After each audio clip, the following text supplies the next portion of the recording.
Assalamualaikum warahmatullahi wabarakatuh. Selamat pagi ya saudara-saudara sekalian. Kita masuk ke bab yang selanjutnya, yaitu mengenai hidrolisis garam. Hidrolisis garam itu pada dasarnya adalah bagaimana kita memecah garam, kemudian kita bisa mereaksikannya ke dalam air, yang nanti kita bisa lihat apakah dia bisa bereaksi dengan air atau dia tidak bisa bereaksi. Kalau bisa bereaksi itu namanya terhidrolisis. Kalau tidak bisa bereaksi berarti dia tidak terhidrolisis. Nah, secara umum antara penggolongan terhidrolisis dengan tidak terhidrolisisnya sebuah garam itu nanti ada beberapa macam. Karena garam sendiri itu kan macamnya juga berbeda-beda, ya. Jadi garam itu bisa dibedakan menjadi beberapa garam. Oke, yang pertama adalah garam yang berasal dari sebentar, Pak Jul akan berikan ilustrasi bahwa garam itu kan asal ceritanya, asal diperolehnya itu diperoleh dari asam ditambah dengan basa, itu akan menghasilkan garam ditambah dengan H2O atau air. Nah, garam sendiri kita bisa mengikuti sifat dari si penyusunnya. Karena apa? Karena yang namanya asam dan basa itu kan masing-masing punya sifat, apakah dia berasal dari kuat atau lemah. Nah, sekarang kasus yang pertama, misalkan terbentuk dari asam kuat ditambah dengan basa lemah, itu akan menjadi garam ditambah H2O. Nah, garamnya sendiri bersifat apa? Garamnya bersifat asam. Seperti itu. Nah, dicontohkan adalah contohnya ya di sini contoh. Yang pertama adalah amonium klorida NH4Cl ditambah NH4Cl ini garam ya. Itu kalau kita ionisasikan itu kita peroleh NH4 plus ditambah Cl min. Garam ini berasal dari NH4OH, basanya ditambah dengan HCl. Nah, ini asal muasal amonium klorida. Ini amonium klorida. Berasal dari siapa? Dari amonium hidroksida dan asam klorida. Amonium hidroksida itu basa lemah. Kalau HCl itu adalah asam kuat. Nah, yang perlu dicatat di sini, yang perlu diingat ya, yang perlu diingat adalah yang terhidrolisis itu adalah senyawa yang lemah atau ion yang lemah. Jadi terhidrolisis itu syaratnya adalah lemah. Kalau kuat itu tidak mungkin terhidrolisis. Jadi siapa yang lemah di sini? Yang lemah adalah amonium. Sedemikian hingga kita bisa menghidrolisisnya. NH4 ditambah dengan H2O akan kita peroleh NH4OH ditambah H positif. Nah, inilah yang menunjukkan bahwa ada H plus, berarti dia cocok dengan ini, bahwa garamnya bersifat asam. Karena apa? Di sini dia ada H positifnya. Oke, ini kasus yang pertama, yaitu asam kuat dan basa lemah. Sekarang kasus yang kedua, jenis yang kedua, asam lemah ditambah dengan basa kuat. Itu tentunya adalah akan menghasilkan garam ya, ditambah H2O. Nah, garamnya bersifat apa? Garam itu selalu mengikuti sifat yang kuat. Yang kuat siapa? Basa. Nah, seperti ini.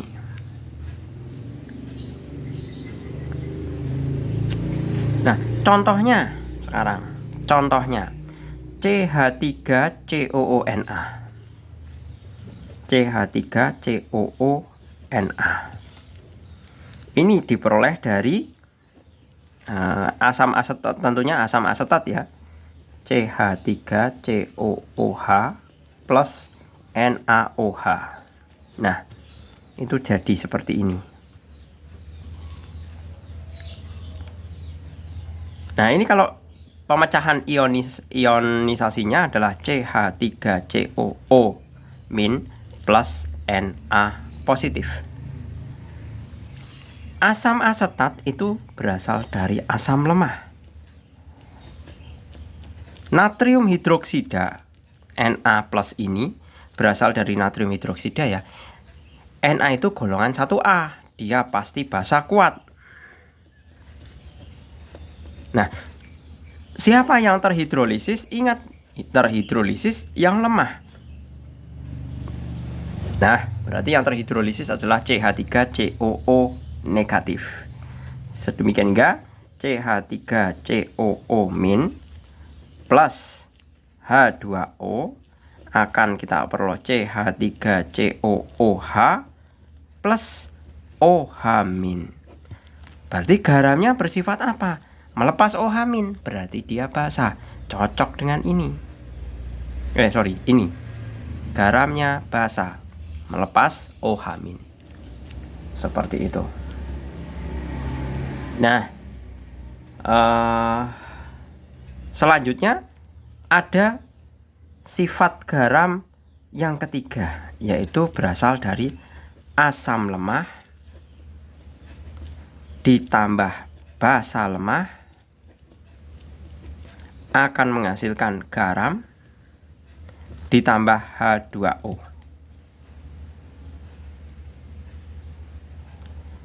Nah, contohnya berarti karena di sini kan kuncinya terhidrolisis lemah. Ini lemah, ini lemah. Berarti garamnya nanti keseluruhannya terhidrolisis. Contohnya amonium cyanida NH4CN. Itu jadinya adalah NH4 positif ditambah Cn negatif ya. Sedemikian hingga kita bisa memperoleh ini semuanya lemah. Ini lemah. Ini lemah. Ini berasal dari amonium. Amonium itu adalah basa lemah. Ini Cn, asam cyanida itu asam lemah ya. Sedemikian hingga hidrolisisnya NH4 plus ya ditambah H2O akan menjadi NH4OH ditambah H positif, kemudian Cn- ditambah H2O jadi HCN ditambah OH-. Nah, seperti ini. Jadi keduanya terhidrolisis total. Hidrolisis total. Kalau ini parsial, ini juga parsial. Seperti itu. Jadi kalau yang terhidrolisis sebagian berarti ya udah, berarti salah satu saja, bisa asamnya atau basanya. Kalau yang ini yang terhidrolisis yang lemah adalah basa. Yang ini yang lemah asam, berarti yang terhidrolisis asam. Kalau keduanya lemah berarti terhidrolisis total.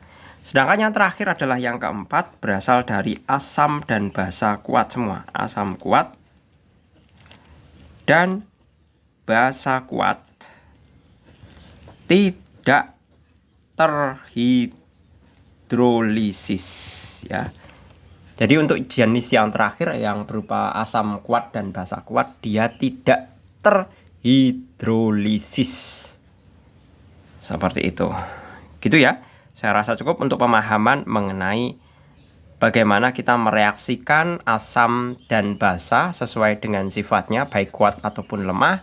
Dan kita bisa memprediksi garamnya, sekaligus sifat dari garamnya itu, apakah dia bersifat asam atau basa atau netral. Seperti itu. Kita coba untuk pengetahuan mengenai pemahamannya. Di sini ada uji pemahaman ya. Larutan garam berikut yang dapat memerahkan lakmus biru. Berarti kita analisa satu persatu. KCl. KCl itu jadinya adalah K positif ditambah Cl negatif. Ini kuat, ini kuat. Ya. Kalau kuat dengan kuat itu mestinya dia netral. Kemudian ini yang A ya. Kemudian yang B, aluminium NO3 3 kali itu adalah Al3 positif plus NO3 3 negatif seperti ini ya. Nah, ini lemah, ini basa lemah. Ini adalah asam kuat. Nitrat itu asam kuat ya. Nah, ini mesti sifat garamnya adalah garam asam. Jadi mestinya sampai B saja kita sudah langsung bisa menjawab bahwa larutan garam berikut yang dapat memerahkan lakmus biru adalah AlNO3 3 kali. Alasannya apa? Garam tersebut bersifat asam. Karena apa? Dia berasal ion anionnya berasal dari asam kuat. Coba kalau kita cross check untuk C-nya. Na2CO3 ya, itu jadi Na positif ditambah CO3 2 negatif. Ini basa kuat. Karbonat itu juga asam kuat. Nah, ini netral. Coba yang D, MgSO4 jadi Mg2 positif ditambah dengan SO4 2 negatif. Ini basa kuat, ini asam kuat, jelas asam kuat dari asam sulfat ya. Kemudian yang E, Ca3PO4 2 kali, Ca kalium kalsium 2 positif, ini ada 3 ditambah 2PO4 3 min. Nah, kalsium itu jelas basa kuat, fosfat itu lemah, asam lemah. Nah, ini sifatnya apa? Sifatnya jelas basa karena dia mengikuti yang kuat. Seperti itu. Nah, ini adalah mengenai analisa untuk masing-masing jawaban. Jadi kalau misalkan dimasukkan lakmus biru ya, kalau lakmus biru ya tetap biru kalau netral. Kemudian kalau ini asam kuat, kalau biru ya jadi merah. Kalau ini netral, biru ya tetap biru. Ini netral juga ya, karena kuat-kuat. Ini netral. Dimasukkan lakmus biru juga biru. Ini sifatnya basa. Maka kalau dimasukkan lakmus biru, dia akan berubah menjadi biru. Seperti itu. Jadi jawabannya yang B ya, jelas. Berikutnya, larutan KCN dalam air akan bersifat basa. Reaksi yang menunjukkan terjadinya sifat basa tersebut adalah, nah berarti kita cukup menghidrolisis dari KCN-nya. Siapa yang bisa terhidrolisis KCN? Itu kan jadi K positif ditambah Cn negatif. Ini kuat, ini lemah. Ya kan? Karena yang lemah adalah Cn, kita reaksikan Cn dengan H2O. Ditambah H2O. Sedemikian hingga kita punya HCN ditambah dengan OH negatif. Nah, ini sudah menunjukkan basa. Seperti itu. Jadi yang menunjukkan basa adalah Cn- ditambah H2O akan menjadikan HCN ditambah OH-. Seperti itu. Oke gitu ya, saya rasa cukup untuk penjelasannya. Nanti kita lanjutkan mengenai nilai pH larutan garam pada video berikutnya. Silahkan kalian bisa cek list di playlist ya, untuk semua video-video yang lebih lengkap. Semua daftar pembahasannya ada. Gitu, terima kasih, selamat pagi. Assalamualaikum warahmatullahi wabarakatuh.